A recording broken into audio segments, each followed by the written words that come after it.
Hello everyone. I hope you are having an awesome Tuesday. It is still bright and sunny out here. I'm just north of Toronto tonight, and I love that the light is still out. It's so amazing. I think that this time of year is just so energizing. And I'm really excited to be talking about barbecues and spring eating. I think, we're getting into the long weekend here in Ontario, and that is a great topic for us to remind ourselves this quintessential thing of summer and spring and having food around, of, how we can enjoy it. Um, so thank you so much for those of you who are watching live. I know there are always questions about nutrition, and that is why I am a renal dietitian. And really, my goal is to help you overcome that confusing world. For like any of my clients who I've worked with, over hundreds over the years, it's really knowing that if you've Dr. Googled something and you've looked online about can I eat this or can I not eat this? It gets confusing out there. And so my hope is, we'll talk a bit about some of those tips and tricks that you can have and the foods that you can eat with chronic kidney disease. But this is just the first discussion, right? And so as a renal dietitian, I love chatting about food, and I'm actually doing a free class tomorrow. So tomorrow, Wednesday, May 17th at 8:30, Eastern Standard Time in the evening. We're going to be talking about how to manage meal planning and eating out confidently with chronic kidney disease. So kind of a part 2 to tonight's discussion. So I will share the registration link. If you can't attend live, no problem. I'll be sending out the replay. So make sure you do register, because we want to make sure you're getting that information. So for those of you who are new here, welcome. This group is always growing, and I appreciate each of you for being here and participating. My name is Emily. I am a registered dietitian and certified diabetes educator. My practice, Kidney Nutrition, helps those with chronic kidney disease overcome the confusing world of nutrition to help them preserve their kidney function. And I really focus on nutrition. And tonight, I wanted to focus in on a topic that is quintessential of spring and summer: barbecue season and spring eating. And when you have chronic kidney disease, it can be confusing, it can be overwhelming, it can be frustrating. And you might even be wondering, can you even attend barbecues, or can you even attend any of these spring celebrations that are coming? And I want you to know that you can. And tonight we're going to talk about some of those quick tips for making barbecue season and spring season really easy for you. And when we think about nutrition, we need to think about it from a variety of different aspects. And so, yes, you can certainly manage your blood sugars, which can help to manage your kidney disease. And I have a lot of really great resources on my blog. As a diabetes educator, providing information about our blood sugars and what we can eat is really important. And so I have a really great blog post that I will share here to talk. So let's talk about barbecues, though. So the first thing, when I think about barbecues and going to any of these events, what to bring, what to make, what the event is all about is it's about the protein. And of course, when we have chronic kidney disease, we are likely following a lower protein diet. And what that means is that our portion sizes are likely going to be smaller than what we were previously eating, so that we can help to preserve the kidney function and help to minimize the waste products from building up and causing that creatinine to rise. Something that we might also be doing is maybe you're following a bit more of a plant-based diet.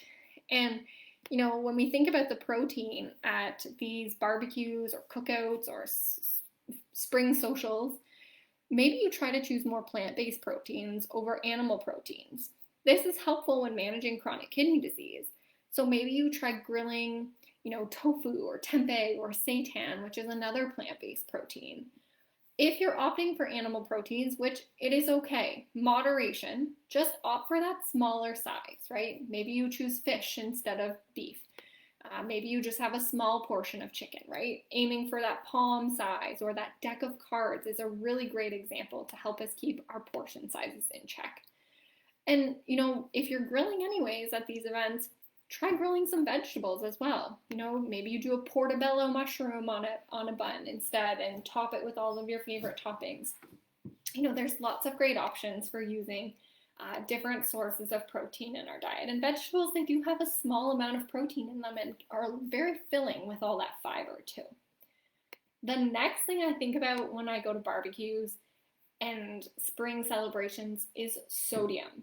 Let me know if that is also a concern for you when you go to your events. So do you have salt on your mind, or do your friends and family take that into consideration with what they're preparing? Let me know in the comment section. So I know I'm often the one wearing the dietitian hat always, and so for me, salt is kind of something that my family always considers, but I know that everyone's family is different, so I'd love to hear, do you talk about salt in your foods? How does that look like for your meals? Always thinking about sodium. Yep. Yes, some of the side salads can be high in salt. So definitely. So some of the side salads, like the pasta salad, the potato salad, they can be quite high in salt. And so sometimes offering to bring these dishes is a nice way of making a lower sodium option. Other things that can have quite a bit of salt in them are the sauces, and that's often why the sides have quite a bit, right? The marinades, the condiments. So things like barbecue sauce or ketchup, different dips like ranch dip, chips, right? Tortilla chips or potato chips. They're going to have quite a bit of salt in them as well. And so taking a look at the label, if you have attended any of my master classes and you've joined, Kidney Nutrition Fast Track or the Kidney Connection, you've probably seen my grocery guide, which goes through a lot of sauces and condiments to help you choose lower sodium ones. Great different companies like Good Food Made Good is a lot of really great low sodium. Also reading the food label, looking for salt, lower sodium, like 5% or less for salad dressings, then you can make your pasta salad with it, is a really great way of opting for lower sodium ways. Another thing though with salt is, we have that target, we have that bank account throughout the day. If we know that a meal is going to be a little bit higher in sodium, scaling back at other times of the day can be helpful. The next thing I think about is potassium. So this is probably the third thing when I go to barbecues that I have on my mind. So if you need a potassium restriction, some people do, opt for lower potassium vegetables or fruits on your plate, right? Grilled pineapple, eggplant, peppers, onions, a little bit lower in potassium than things like potatoes or tomato sauce. Maybe you put some berries out, have a salad, right? Lettuce, some radishes, some peppers, some onions. Knowing your individual nutrient needs and keeping these in mind can help you find out which foods to choose. When we think about, potatoes, because this is often a big topic at these cookout events, and you can lower the potassium in potatoes, and maybe you're the one that brings the potato salad if that's kind of your favorite thing to contribute. Maybe you look at things that are in season, right? So right now, raspberries are in season. They're quite a low potassium food. Strawberries, right? Remember that potassium portion size is still important for us to think about. Maybe you look at different veggies, right? Cucumbers, radishes, kale, right? Low in potassium. Obviously lettuce, cabbage, onions, things like peppers.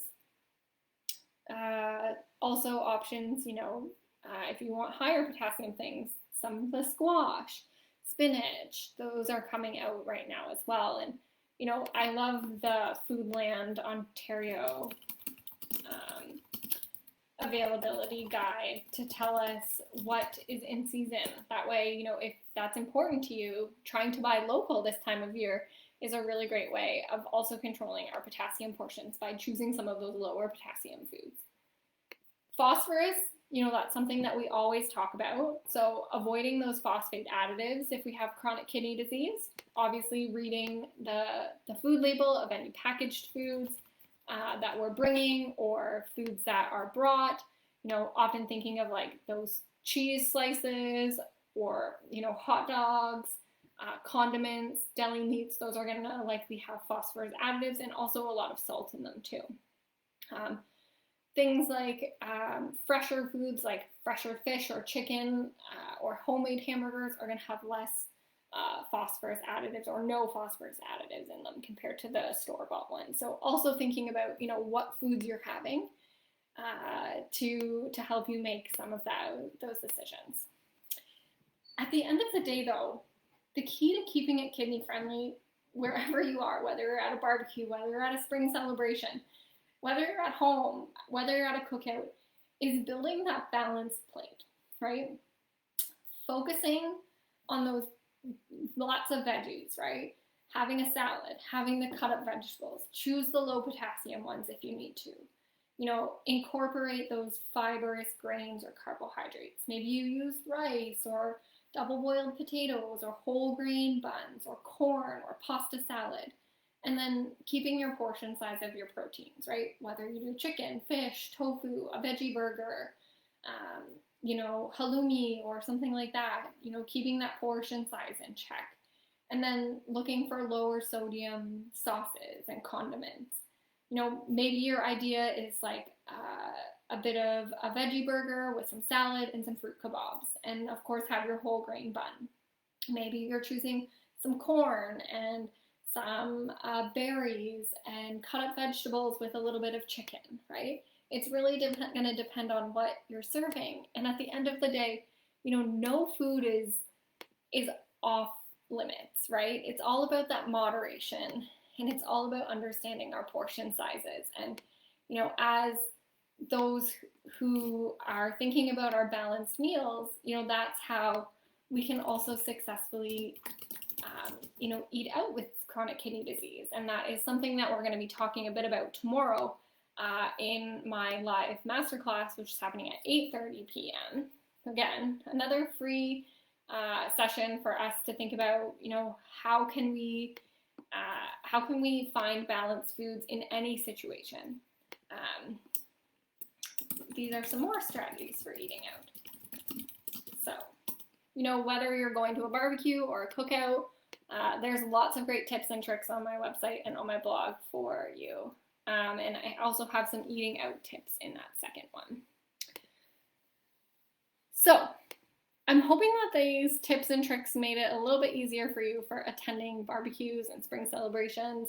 It's the long weekend here in Ontario, and I think that this is a great opportunity for us to get outdoors. Maybe you're having a fire, maybe you're getting eaten alive like black flies like I did on the weekend. And I think one of those quintessential things that we think about of these celebrations and these cookouts is s'mores. And so I actually did a blog post for the Kidney Foundation of different types of s'mores that you can make last year. So I'm going to share that post because I love just the tips and tricks it has about different types of chocolates and different types of flavorings that you can use. But thank you so much for joining and sharing, your questions. I saw some things about it being very helpful. Some of the resources are really helpful as well. But, the goal is to give you information to help empower you to make nutrition changes. And, through my course, Kidney Nutrition Fast Track, or my group program, which will be opening up for enrollment tomorrow, these are great ways of getting you started on your nutrition. And so I'll share the masterclass that I'm having tomorrow on meal planning and eating out, because those can go together. And I hope to see you there. So thank you so much for joining, everyone. Have a good night.